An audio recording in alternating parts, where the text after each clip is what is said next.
नमस्कार मित्रांनो, श्री गुरुदेव दत्त. आज आपण एक असा विषय जाणून घेणार आहोत जो प्रत्येकाच्या मनात कधी ना कधी नक्की येतो.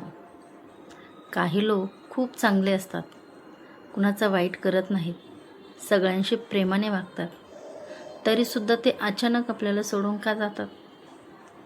अकाली मृत्यूचं खरं कारण काय असतं? हे फक्त नशीब असतं का, की त्यामागे काही खोल रहस्य दडलं आहे? गरुड पुराणानुसार माणसाचं आयुष्य हे फक्त जन्म आणि मृत्यू इतकंच नसून त्यामागे त्यांच्या कर्माचा खूप मोठा संबंध असतो. आपण या जन्मात जे करतो आणि मागील जन्मात जे केलं आहे त्याचा थेट परिणाम आपल्या आयुष्यावर होतो. काही चुका अशा असतात ज्या आपल्याला साध्य वाटतात, पण त्या हळूहळू आपल्या आयुष्यावर परिणाम करतात आणि आपल्याला कळतही नाही की आपण स्वतःचं आपलं आयुष्य कमी करत आहोत. आजच्या या व्हिडिओमध्ये आपण जाणून घेणार आहोत अशाच काही चुका आणि पाप ज्याबद्दल गरुड पुराणात सांगितलं आहे. त्यामुळे हा व्हिडिओ शेवटपर्यंत नक्की पहा, कारण ही माहिती तुमचं आयुष्य बदलू शकते. गरुड पुराणानुसार अकाली मृत्यूचे रहस्य, आयुष्य कमी होण्याची कारणे आणि माणसाच्या कर्माचा त्यांच्या जीवनावर होणारा परिणाम हा अत्यंत गूढ पण तितकाच वास्तव विषय मानला जातो. कारण या ग्रंथात भगवान विष्णूंनी गरुडाला जन्म मृत्यूचं संपूर्ण चक्र, पाप पुण्याचे परिणाम आणि मृत्यूनंतर आत्म्याची अवस्था याबद्दल सविस्तर सांगितले आहे. आणि त्यानुसार माणसाचे आयुष्य हे फक्त देवाने ठरवलेले नसून त्याच्या वागण्या, बोलण्यावर, विचारावर आणि कर्मावर मोठ्या प्रमाणात अवलंबून असते. म्हणूनच काही लोक चांगले असूनही लवकर का मृत्यू पावतात हा प्रश्न पडतो. कारण त्यामागे मागील जन्मातील कर्म आणि या जन्मातील चुकीची कृत्ये कारणीभूत असतात. गरुड पुराणात विशेषतः काही पापांचा उल्लेख आहे जे माणसाचे आयुष्य कमी करतात आणि त्याला अकाली मृत्यूच्या दिशेने ढकलतात. पहिले आणि सर्वात मोठे पाप म्हणजे आई-वडिलांचा अपमान करणे किंवा त्यांना दुःख देणे. कारण आई-वडील हेच आपले पहिले गुरु आणि देवाचे रूप मानले जातात. त्यांच्या आशीर्वादाशिवाय जीवनात शांती आणि दीर्घायुष्य मिळत नाही.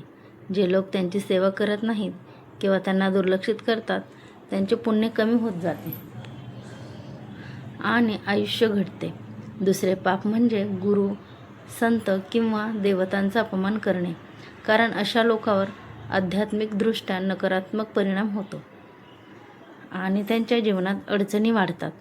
तिसरे पाप म्हणजे खोटे बोलणे, फसवणूक करणे आणि विश्वासघात करणे. जे लोक दुसऱ्याचा विश्वास तोडतात त्यांना मानसिक अशांती, ताण आणि दुःख भोगावे लागते, ज्याचा परिणाम त्यांच्या आरोग्यावर होतो आणि आयुष्य कमी होते. चौथे पाप म्हणजे गरीब, असहाय्य, अपंग किंवा वृद्ध लोकांना त्रास देणे किंवा त्यांची चेष्टा करणे. कारण अशा लोकांचा शाप अत्यंत प्रभावी मानला जातो आणि तो थेट आयुष्यावर परिणाम करतो. पाचवे पाप म्हणजे अन्नाचा अपमान करणे.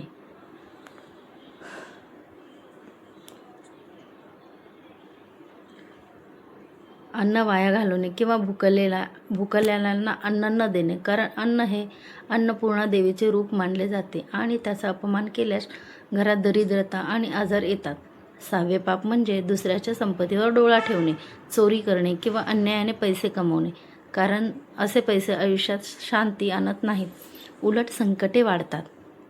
सातवे पाप म्हणजे अनैतिक संबंध ठेवणे किंवा दुसऱ्याच्या संसारात हस्तक्षेप करणे. कारण यामुळे पाप वाढते आणि मानसिक तसेच शारीरिक त्रास निर्माण होतो. आठवे पाप म्हणजे प्राण्यांना त्रास देणे किंवा विनाकारण हिंसा करणे. कारण प्रत्येक जीवात परमात्म्याचा अंश असतो आणि त्याला दुखावल्याने पाप लागते. नववे पाप म्हणजे राग, द्वेष, मत्सर आणि अहंकार यामध्ये अडकून राहणे. कारण या भावना माणसाच्या मनाला आणि शरीराला आतून खाऊन टाकतात आणि आयुष्य कमी करतात. 10वे पाप म्हणजे व्यसनाधीनता, जसे दारू, तंबाखू, नशा यामुळे शरीर नष्ट होते आणि अकाली मृत्यूची शक्यता वाढते. याशिवाय गरुड पुराणात मृत्यूनंतर आत्म्याला यमलोकात जावे लागते असे सांगितले आहे, जिथे यमराज आणि चित्रगुप्त माणसाच्या कर्माचा हिशोब घेतात आणि त्यानुसार त्याला शिक्षा किंवा फळ दिले जाते. पाप करणाऱ्या आत्म्याला नरकातील वेगवेगळ्या यातना भोगाव्या लागतात, तर पुण्यवान आत्म्याला स्वर्गप्राप्ती होते. तसेच असेही सांगितले आहे की जे लोक धर्म, सत्य, दया, क्षमा आणि सेवा या मार्गावर चालतात त्यांना दीर्घायुष्य, आरोग्य आणि मानसिक शांती मिळते आणि त्यांचा मृत्यूही शांततेने आणि योग्य वेळी होतो. म्हणूनच प्रत्येकाने आपल्या जीवनात चांगल्या सवयी लावणे, आईवडिलांचा आदर करणे, सत्य बोलणे, गरजूंना मदत करणे, प्राण्यांवर दया ठेवणे आणि देवावर श्रद्धा ठेवणे अत्यंत आवश्यक आहे. कारण हेच खरे आयुष्य वाढण्याचे आणि अकाली मृत्यूपासून वाचण्याचे मार्ग आहेत. आणि शेवटी माणूस जसा कर्म करतो तसाच त्याला फळ मिळते. हे गरुड पुराणाचे मुख्य तत्व आहे. मित्रांनो, आयुष्य कितीही मोठं आहे हे आपल्या हातात नसतं, पण ते कसं जगायचं हे पूर्णपणे आपल्या हातात असतं. म्हणून आजपासून एक छोटासा निर्णय घ्या. कुणालाही दुखवणार नाही, आईवडिलांचा आदर करणार, गरजूंना मदत करणार आणि नेहमी चांगल्या मार्गावर चालणार. कारण शेवटी आपल्यासोबत पैसा, नाव, प्रसिद्धी काहीच जात नाही. फक्त आपले कर्मच आपल्या मागे येतात. जर हा व्हिडिओ तुम्हाला आवडला असेल तर लाईक करा, शेअर करा आणि चॅनलला सबस्क्राईब करा. श्री गुरुदेव दत्त. धन्यवाद मित्रांनो.